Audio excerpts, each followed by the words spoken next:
if you visit a fuel outlet, chances are you are likely to return empty-handed as fuel shortage hits many parts of the country owing to the sit-down strike by the Tanker Drivers Association. It's been 6 days the tanker drivers served notice of an industrial action during which they refused to transport any type of fuel from the storage facilities to various points for sale across the country. The drivers raised concerns with their electronic tracking system, saying it was problematic. Again, their strike was in protest of government's refusal to grant permits for new LPG stations. We'll hear from that from them because we are told that they've called off their strike. But they've been meeting and has yielded some results because 2 days later, government lifted a ban on the creation of new LPG stations.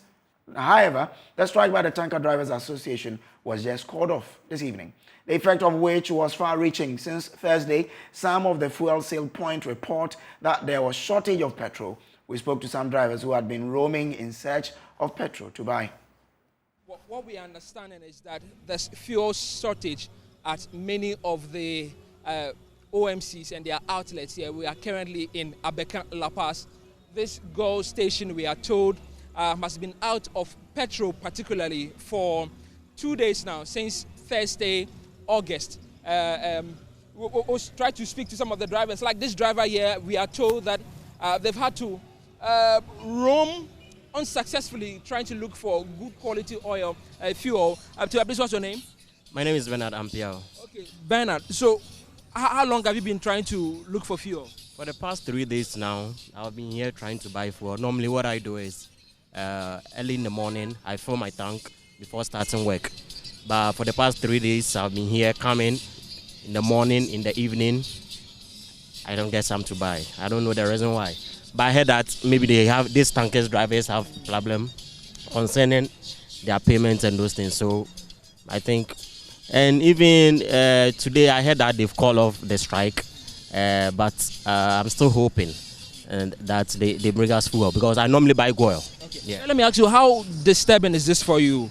Oh, really? It has really been unbearable because you know, if you don't get it here, then it means you have to drive through a whole lot of places before you can get a fuel. I only buy oil.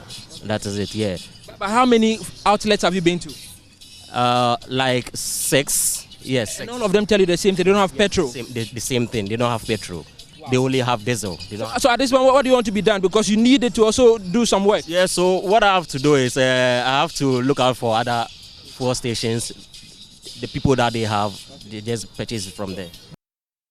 But luckily, the Tanker Drivers Association, like I told you earlier, have called off their strike. They released a statement this evening to explain to the public what the decision is. Now, their statement says the LPG marketing companies, Ghana LPG Operators Association, Gas Tanker Drivers Union, World Tanker Drivers Union, Ghana National Petroleum Tanker Drivers Union, Bulk Tanker Drivers Union and allied bodies have agreed on this day, 5th August 2022, to end the strike action, which commenced on 1st August 2022 until the 30th day of September 2022, when all the issues will be resolved.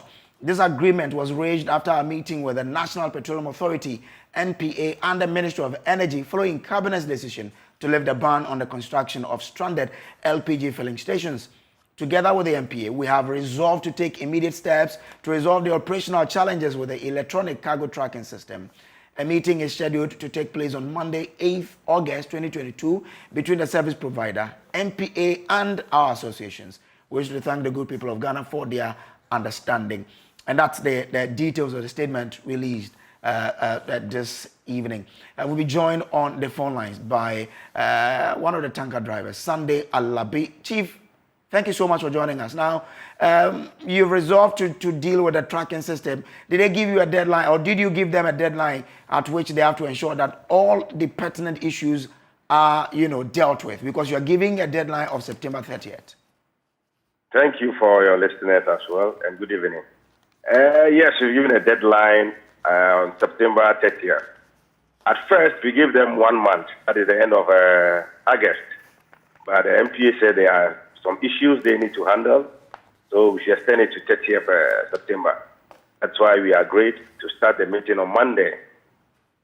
That's it. So the strike is being suspended for now. Okay, but so what's the meeting on Monday going to look at? We are going to meet the service providers on the electronic cargo selling to lay out our claims and our proofs so that they also justify it, and we'll see whether we can still continue to use it or we get other alternatives. Because at first, there's a seal on the truck, which is a volumetric tracker. That one determines the volume of the product. If anybody contaminated it, it proves that it shows that it's been contaminated. It's been siphoned, it shows. But this electronic seal cargo does not show anything. It doesn't show whether you've tampered with the product or contaminated the product. Okay. It's just electronic seal on it. So once we are not getting fuel to buy, especially petrol, and once you've called off the strike, is there a possibility that your members have already started cutting fuel to the stations across the country? Yes, they've started cutting fuel across the country. Because we have depots at Bupe, Takrade, and Kumasi. And Tema, we have about 9 depots around. So this evening, some of them are on the road going to the stations, and from tomorrow to Monday, things will stabilize. Thank you very much, sir. We are grateful to you. Sunday Alabi is a member of the Tanker Drivers Association.